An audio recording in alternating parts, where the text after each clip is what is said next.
ఏంటి తమ్ముడు అలా చేయబోయావు? నువ్వేం చేస్తున్నావో నీకు అర్థమవుతుందా? ఇంత అందమైన జీవితాన్ని ఎందుకు మధ్యలోనే నాశనం చేసుకోవాలనుకుంటున్నావు? అసలు మధు అన్న రాకపోయి ఉంటే ఏమయ్యేదో నీకు తెలుసా? ఏంటన్నా, జీవితమా? అది అందమైన జీవితమా? అలాంటివేం నాకు వర్తించవన్నా. అసలేమైంది తమ్ముడు? ఎందుకు అలా అంటున్నావు? ఇంత చిన్న వయసులో అంత పెద్ద నిర్ణయం ఎందుకు తీసుకుంటున్నావు? అది ఏమైంది తమ్ముడు? నన్ను నా బాధను పట్టించుకున్నాడు ఎవరూ లేరన్నా. అసలేమైంది తమ్ముడు? నిన్ను అంతగా బాధ పెట్టేది ఏమిటో నాకు చెప్పు తమ్ముడు.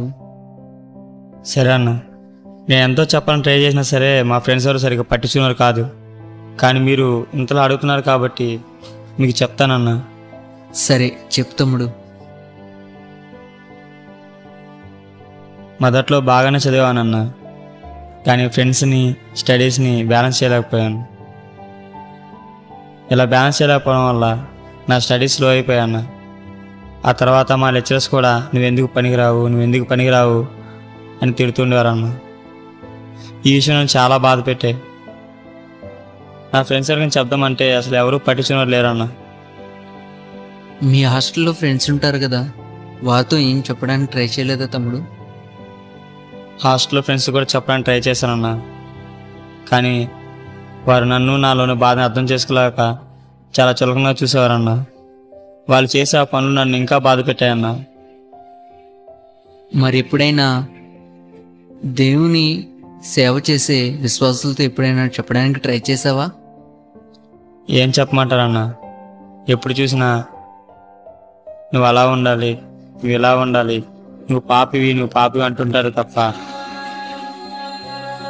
మా బాధల్ని కరెక్ట్గా అడిగి వాటికి సమాధానం చెప్పే సమయం వాళ్ళకి లేదన్నా. అవును తమ్ముడు, వాళ్ళు కూడా దేవుని సేవలో వాళ్ళ జీవితాల్లో బిజీ అయిపోయారు తమ్ముడు. అవునన్నా, కరెక్టే. కానీ ఈ రోజుల్లో మాకు కావాల్సింది కేవలం ప్రసంగాలు మాత్రమే కాదన్నా. మా బాధలు వినడానికి కొంచెం సమయం కేటాయిస్తే చాలన్నా. సరే తమ్ముడు, ఆ విషయాలు మనం ఏం చేయలేం. ఎప్పటి నుంచైనా నీకంటూ ఒక అన్న ఉన్నాడని గుర్తుంచుకో. థ్యాంక్స్ అన్నా. ఎప్పటి నుంచో ఎదురు చూస్తుంది ఇలా నా బాధలు పంచుకునే వారి కోసమే అన్నా. ఏం పర్లేదు తమ్ముడు. తమ్ముడు, నువ్వు ఎప్పుడైనా గుర్తుంచుకోవాల్సింది ఒక విషయం ఏంటంటే, యేసుక్రీస్తు మనల్ని ప్రేమించి మనల్ని అర్థం చేసుకోవడానికే పరలోకం నుండి భూలోకానికి వచ్చాడు. ఆయన నిన్ను అర్థం చేసుకోగలడు, నీకు సహాయం చేయగలడు. ఆయనలాగా అర్థం చేసుకోగలిగిన మంచి స్నేహితుడు ఎవడు లేరు తమ్ముడు. ఎందుకన్నా ఇంత ఓపికగా నా బాధ అంతా వింటున్నావు? అసలు రీజన్ ఏంటన్నా? తమ్ముడు, దీని వెనకాల పెద్ద రీజనే ఉంది. యేసుక్రీస్తు భూమి మీద పరిచర్య చేసినప్పుడు ఆయన చాలా బిజీగా ఉండి కూడా సమరయ స్త్రీని, సేనాదయం పెట్టిన వ్యక్తిని, నికోదేముని, ఇలా చాలామందిని యేసు ప్రభు సమయం కేటాయించి వారి బాధలను విని వారిని ఆదరించేవారు.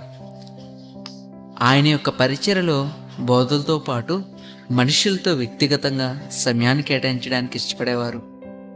నిజమే తమ్ముడు, ఈ రోజుల్లో కూడా మనల్ని వ్యక్తిగతంగా పట్టించుకుని ప్రోత్సహించే పరిచర్య మనకి చాలా అవసరం. అవసరత ఏంటో మనకు తెలిసింది కాబట్టి మనతోనే దీన్ని మొదలు పెడదాం పదా తమ్ముడు. అలాగే అన్నా, నిజంగా ఇప్పుడు నాకు చాలా సంతోషంగా ఉందన్న. నా బాధలన్నీ మీది చెప్పుకున్నాను కాబట్టి నాకు చాలా రిలీఫ్గా ఉందన్న. నీలాంటి ఒక అన్న ఎప్పుడో ఉంటే నాకు ఫెయిల్యూర్ అనేది తెలిసేది కాదన్నా. నేను చనిపోను కూడా అనుకునేవాడిని కాదన్నా. థ్యాంక్ యూ వెరీ మచ్ అన్న.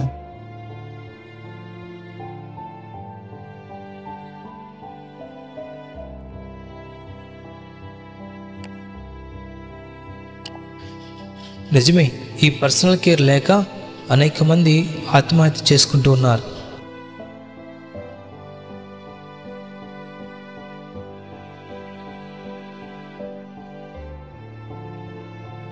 మన భారతదేశంలో ప్రతిరోజు 242 మంది పురుషులు, 129 మంది స్త్రీలు ఆత్మహత్య చేసుకుంటూనే ఉన్నారు.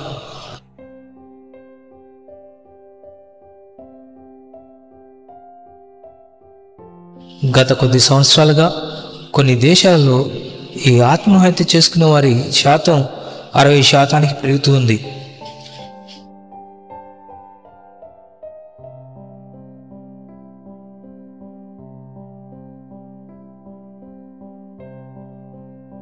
మన భారతదేశంలో కూడా 15 నుండి 29 సంవత్సరాలు గల యవనస్తులే ఆత్మహత్య చేసుకుంటూ ఉన్నారు.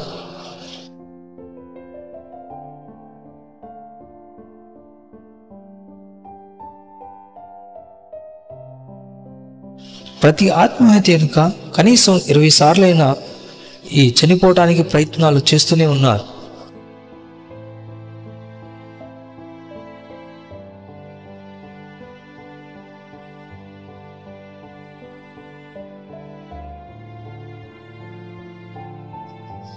ప్రస్తుతం అభివృద్ధి చెందిన దేశాలలో యవనస్తులు ఈ ఆత్మహత్య అనే బహు ప్రమాదంలో పడి ఉన్నారు.